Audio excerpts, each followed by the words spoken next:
It's tempting to assume he's over it, that he's done, that the silence means he's moved on, without a second thought. But silence doesn't always mean absence. Sometimes it's a tool, a mask, and other times it's a test. Not for you, but for him. You see, when someone is truly over you, they don't need silence to process. They've made peace. They're not watching to see if you notice the distant. But when someone still feels something, when they're still emotionally connected, silence becomes a kind of power play, a subtle way to regain control or to create space that they hope you will cross first. Think about it. If someone had really moved on, they wouldn't need to disappear to prove it. They'd be genuinely indifferent, not strategically distant. But silence that feels calculated, that's not peace. That's someone trying to reset the emotional playing field. There's a particular kind of silence that comes not from closure, but from conflict, internal conflict. A person can be battling within themselves, trying to convince themselves they don't care, while their thoughts are still circling back to you. And that's the tricky thing about emotional attachment. It doesn't always come out as direct communication. In fact, when someone is emotionally attached, they often don't say it. They go quiet, hoping the quiet will say it for them, or hoping it will protect them from the vulnerability they don't want to show. But here's the catch. That very silence becomes a mirror, not for you, but for them. When the conversations stop and the attention fades, the echo chamber of their own mind starts to amplify everything they tried to ignore. Memories, regrets, the tension between who they pretend to be and what they actually feel. I've seen it so many times. A guy walks away, acting like he's fine. He doesn't check in. Maybe he even starts dating someone else. But deep down, his emotional attachment hasn't gone anywhere. He's just trying to suffocate it with distractions, or pride, or a fear of what happens if he admits he still cares. So he fakes detachment. He performs this moving on act, but that performance crumbles when he's alone. When the noise dies down and no one is watching, that's when it hits him. Silence, in that moment, is no longer power, it becomes exposure, because he's left with only his thoughts. And if those thoughts keep bringing him back to you, then no amount of pretending can drown that out. That's the thing about emotional connections. They don't just disappear because someone stops talking. Real emotional ties outlive contact. They show up in the space between messages, in the reaction he has when he sees your name, in the way he hesitates before reaching out, not because he doesn't want to, but because he does, and he doesn't know how to anymore. So when you're on the receiving end of that silence, don't rush to fill it. Don't chase after an answer, because the truth is, if someone is truly done, their actions speak clearly. But when someone is silent and still watching, still reacting, still lingering, that's not closure, that's confusion. That's someone wrestling with the emotions they don't know how to handle or express. What often happens next is a delayed reappearance. They resurface, sometimes weeks, sometimes months later, with a casual message. Hey, have you been? Or a memory from the past. And you might wonder, why now? But that moment didn't come from nowhere. It came from all the noise they sat with in your absence. The silence didn't clear their feelings, it clarified them. So the question isn't just whether he's silent. The real question is, what is that silence protecting? If it's peace, you'll know. But if it's pride, fear, or longing, you'll feel that too. Because silence, when someone is still emotionally attached, is never truly quiet. It's full of tension, full of what's unsaid, and full of the emotions he's trying not to admit, even to himself. So, don't be fooled by the act. The real test of emotional detachment isn't in the silence itself. It's in what that silence reveals. He may pose, smile, and act unbothered, but the need to appear over you is often a sign he's not. See, emotional attachment doesn't disappear overnight. It doesn't have an off switch. What often happens is that it goes underground, tucked away beneath ego, pride, and the desperate need to look strong. It's not that he doesn't feel anything anymore. It's that he's terrified of looking like he does. Let's be honest, moving on has become a performance in the modern world. We've trained ourselves to equate silence and detachment with strength. We reward the one who looks the least affected, the person who posts first, who goes out first, who shows the world how free they are.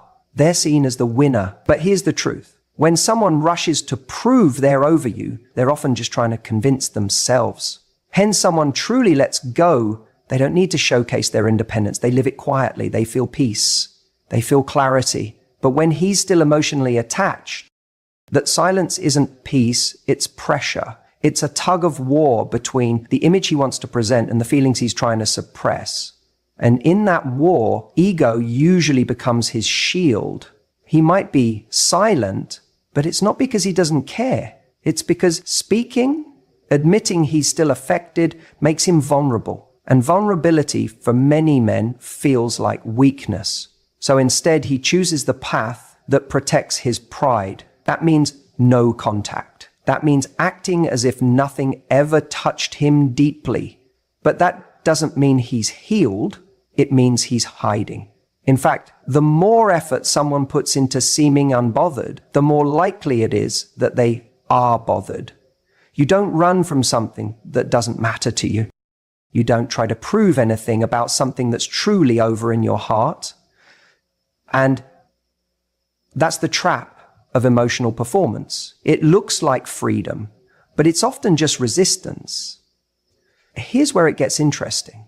That resistance shows up in ways that feel confusing to you. You start asking yourself, if he doesn't care, why is he watching my stories? Why does he still ask our mutual friends about me? Why does he get weirdly distant and cold when I look happy? Because he's not detached. He's just desperate not to show that he's still attached. That emotional tether is still there, pulling in quiet ways. But instead of facing that pull, instead of owning that there's still an emotional tie, he doubles down on silence. He tells himself that silence is power. But if he says nothing, feels nothing, reacts to nothing, he wins. And in that game, ego feeds him. Because ego hates discomfort. Ego tells him, you don't need her. You're above this. Stay quiet. Stay cool. But underneath, ego lives emotion. And emotion doesn't care about your pride. It sneaks up on you at night. It reminds you of the good moments. It catches you off guard when you smell her perfume on someone else or hear that song on the radio, and then it stings. Because that silence he chose, it didn't stop the memories from playing. It didn't delete the attachment. It just buried it under layers of denial. That's why the silence becomes so loud, because he's not expressing anything. He's not releasing it. He's just pushing it down.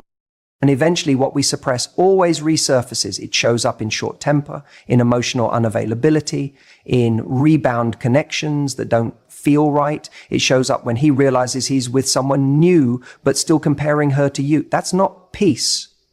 That's residue.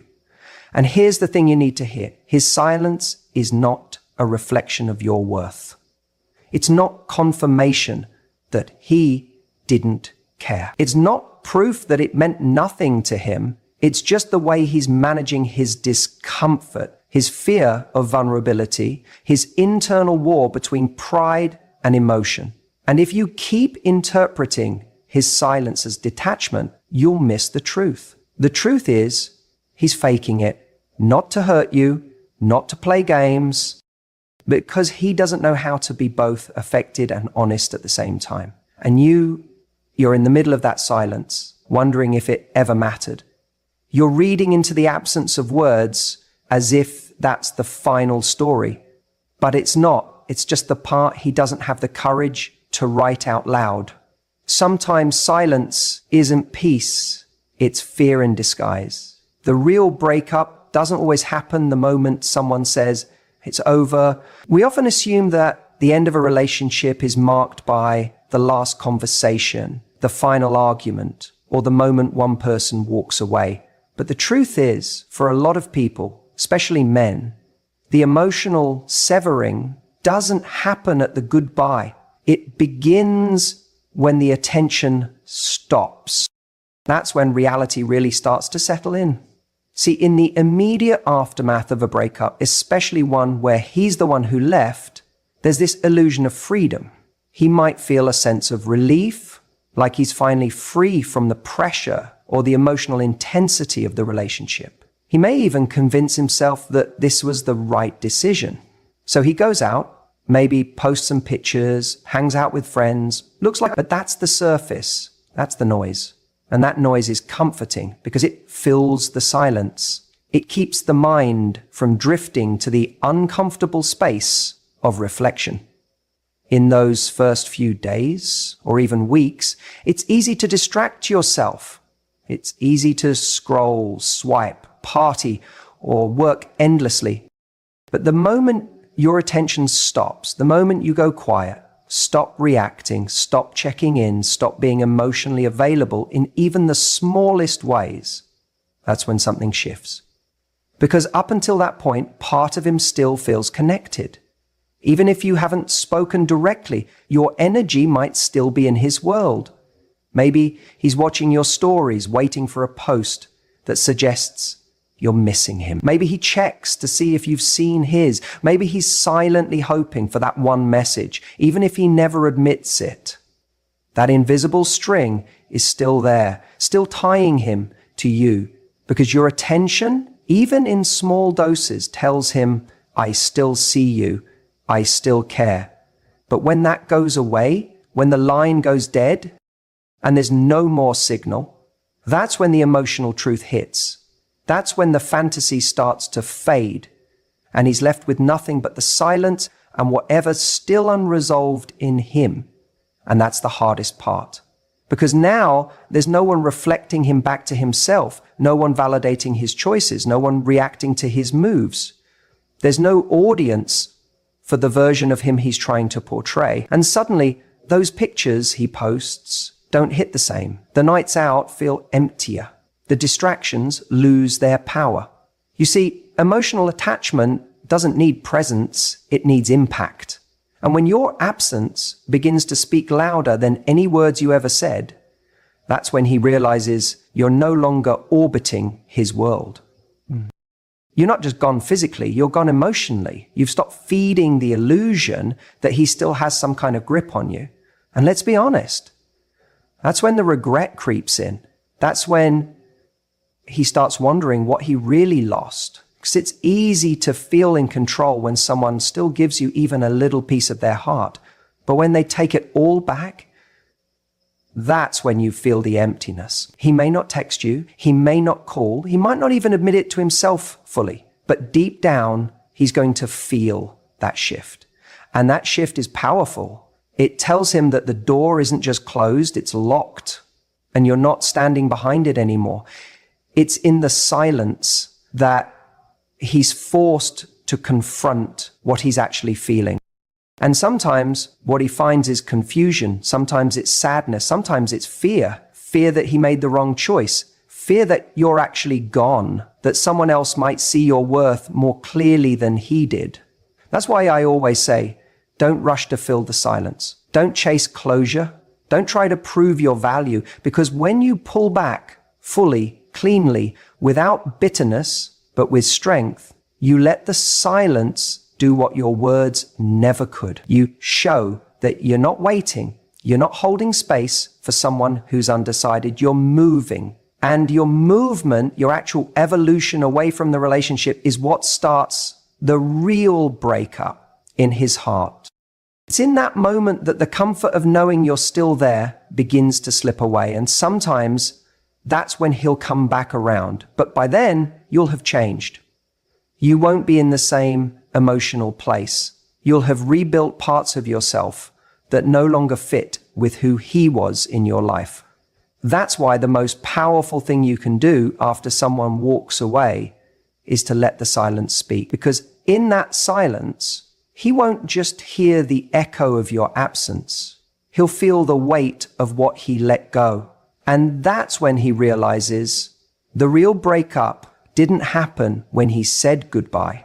It happened when you stopped looking back.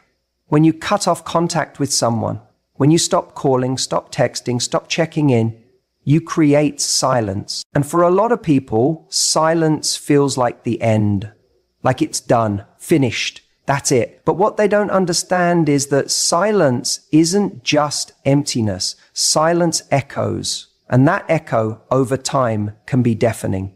You see, when someone is emotionally attached to you, even if they're pretending they've moved on, even if they're going out, living their life, dating other people, that silence doesn't sit quietly in the background. It starts to stir things up. At first, they might feel relief, space, maybe even power.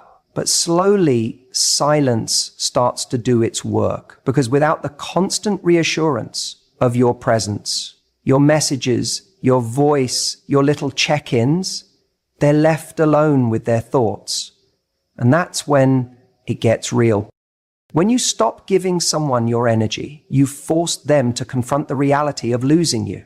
Not the fantasy of being strong and over it, but the actual lived experience of what it means when you're no longer there. And here's what happens. The mind begins to talk. It starts running through scenarios. Is she thinking about me? Did she really move on? Was she really that happy with me? Or did I imagine it? The silence you leave behind becomes fertile ground for overthinking, doubt, and nostalgia. And this is where emotional attachment exposes itself. Because if he was truly done, if he was genuinely free of that emotional bond, then the silence wouldn't matter. It would feel neutral. But if he's still tied to you emotionally, if he's still carrying unspoken feelings, unresolved regrets, unhealed wounds, then the silence becomes unbearable. It becomes a mirror, reflecting everything he's trying to avoid. It's easy for someone to fake moving on when there's still communication, when you're still accessible, when they can still look at your stories, reply to a text, get some form of validation from you, even if it's subtle. But when that disappears, they can't mask their detachment anymore, because now they don't get to know how you're doing. They can't control how you remember them. They're locked out of your world, and that unknown is where the anxiety lives. This is why silence is so powerful, because it forces emotional honesty, not from you, from them. It's no longer about what you're saying or doing to keep them connected. It's about what they feel when you do nothing. That's the moment you start to see the truth. There's a difference between letting go and just trying to suppress your feelings. So many people act like they've moved on by staying busy, surrounding themselves with distractions, maybe even dating again. But if those emotions haven't been processed, if there's still an emotional debt left unpaid, silence will expose. Because when everything goes quiet, when the distractions aren't there, when no one's feeding their ego, that attachment starts to whisper. Sometimes it shouts. This is why you might suddenly hear from someone weeks or months after you go silent. They'll tell themselves they're just checking in, being polite, or that they randomly thought of you. But that's not random. That's silence doing its work. That's the emotional attachment pulling at them, demanding closure, clarity, or another shot. The hardest part for you is staying in that silence, because silence is uncomfortable for the person who's attached, but it can be uncomfortable for you too, especially if you're someone who wants peace or closure or still cares on some level. But when you hold that silence, you give them space to confront what they've been avoiding. And that confrontation, that's where growth happens. That's where truth is revealed. It doesn't mean they'll come back. It doesn't mean they'll say everything you wish they would say, but it does mean that what's real, not what's performed or projected, finally starts to surface. Silence, in a way, removes the performance. It strips away the drama, the words, the pretending, and what's left is whatever was actually there beneath it all. So if someone walked away from you or claimed they were over it or tried to act like it didn't matter, don't rush to prove anything. Don't chase. Don't fill the void with words. Let silence be your strength. Because if there was something real there, some genuine emotional connection, it won't vanish in quiet. It will get louder. The longer you say nothing, the more their mind will try to fill in the blanks. And that's when you'll see what was real and what was just noise. The silence doesn't just end conversations. Sometimes it begins the real one. He may not reach out, but that doesn't mean he's let go. Silence can be self-protection, not peace.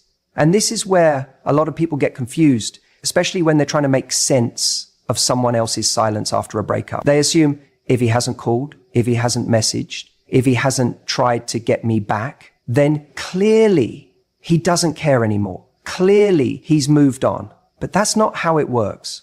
Emotional attachment isn't always loud. Sometimes it goes quiet. Sometimes it withdraws, not because it's gone, but because pride won the battle over vulnerability. See, most men aren't taught how to process emotional pain openly. They're taught how to mask it, push it down, and maintain control. So when a breakup happens, especially one that hits them harder than they expected, they don't always react with authenticity. They react with strategy. And that strategy is often disappear, go silent, pretend they don't care. Why? Because it feels safer to appear detached than to be honest about still being emotionally invested. Pride says, don't reach out first. Pride says, she needs to wonder about me, not the other way round. But underneath that performance, there's still attachment. This is why you'll notice some men go completely radio silent, not because they've emotionally resolved the breakup, but because they're terrified of what reaching out would expose. It would reveal their lingering feelings. It would make them vulnerable to rejection. And most importantly, it would strip away the illusion of strength they're clinging to. Because in their mind, being the one who cares less is a position of power. So they choose silence, not because they're at peace, but because their pride won't let them show that they're still hurting. Now, here's the thing. A man who's truly moved on doesn't need to prove anything. He doesn't need to go quiet just to make a point. He doesn't need to avoid contact just to protect his ego. That's what people do when they're still emotionally entangled. When a man is still attached, silence becomes a game of control. It becomes a way to say, I'm still in this, but only on my terms. He wants you to think he's fine, but he's still checking your stories, still watching your posts, still wondering who you're with and whether you're thinking about him. That's not closure. That's attachment playing dress up as detachment. You might ask yourself, but if he still cares, why wouldn't he just say it? And that's the heartbreaking part. Sometimes the fear of being rejected again, of being seen as weak, of giving someone else the upper hand emotionally, it's too much for him to face. So rather than risk that exposure, he retreats. It's not because his feelings disappear. It's because his pride couldn't coexist with his vulnerability. He chooses silence, thinking it makes him strong. But deep down, that silence costs him more than he realizes. You have to understand, when someone is emotionally attached, but not emotionally mature, silence becomes their coping mechanism. Not because they've healed, but because they don't know how to show up in the aftermath of something real. It's easier to suppress, to shut down, to distract themselves with attention from other people, or with noise, or with work, or with whatever gives the illusion of moving on, rather than actually facing the pain of what they lost. But here's where this matters for you. Don't measure his silence as proof that you meant nothing. Don't assume that his lack of effort is a reflection of your worth. It's not. His silence may be loud, but it's not always honest. It may protect his ego, but it doesn't mean he's found peace. It doesn't mean he's truly let go. And most importantly, it doesn't mean he's stronger than you, because you, the one who's willing to face the pain, who's brave enough to process it, to talk about it, to feel it fully, you're the strong one. You're the one who's actually healing. And that might not be glamorous. It might not look like power, but it is power, because you're not hiding behind silence. You're not pretending. You're doing the real work. So if you're tempted to break your silence just to see if he'll respond, pause. If you're tempted to chase after some kind of validation, ask yourself, are you really seeking answers? Or are you trying to soothe your ego in the same way he is? Because truthfully, if someone can't meet you with the same emotional courage and honesty you bring to the table, then what are you actually fighting to hold on to? Sometimes silence is a wall. Sometimes it's a mirror. And sometimes it's a confession that pride is louder than love. Let him keep his silence. It says more than his words ever could. If he's truly moved on, he won't feel the need to prove it. That's the thing most people miss when they're obsessing over what their ex is posting, who they're seen with, or how fast they seem to have healed. We start studying their every move like it's some coded message about their emotional state. But the truth is much simpler. When someone is really over you, genuinely at peace, genuinely healed, they aren't trying to show you anything. They're just living quietly, calmly, without performance. But if he's doing the opposite, if he's trying to show you he's thriving, if he's showcasing his nights out, laughing with new people, uploading the gym selfies or sending cryptic quotes to his story, that's not peace, that's noise. That's an emotional residue trying to distract itself. It's performance art for an audience of one, you. Because real healing doesn't need validation. It doesn't need to be broadcast. It just is. People fake moving on all the time. They jump into situationships. They use others as emotional bandages. They push themselves to look happier, more successful, more independent than they actually feel. But underneath that curated version of strength, there's often a quiet panic, a fear of facing the stillness. And why? Because silence, real silence, exposes what you're still holding on to. In silence, there's no one to impress, no one to convince. And that's when the truth creeps in. That's when you realize how much someone meant to you. That's when you realize you're not actually over it, you're just avoiding it. So when a guy's silence is truly rooted in peace, you won't feel him trying to pull your attention back. He won't be indirectly messaging you through his feed or sending mixed signals. There won't be an agenda behind his distance. He'll just be gone. Not in a cold way, but in a resolved way. Because once someone has genuinely let go, they no longer feel compelled to be seen by the person they used to need. But when that emotional attachment is still there, silence becomes loud. His silence may seem calm on the outside, but internally, he's checking for signs. Is she still watching? Is she doing better without me? Does she care that I haven't reached out? That's not peace. That's emotional tension disguised as indifference. It's a quiet cry for relevance. So if you're sitting there wondering, if he's over me, why is he acting like this? Or why does he keep popping up just when I'm starting to feel okay again? That's your answer. Because he's not over it. He's not over you. His silence isn't clean, it's calculated, it's reactive, it's full of noise, even if it's not spoken. True detachment is quiet because there's no unfinished business left to scream. It doesn't need an audience because there's no longer a play being performed. So if someone really has moved on, they won't need to stage their life to show you how far they've come. They'll just go, and you'll stop feeling their pull.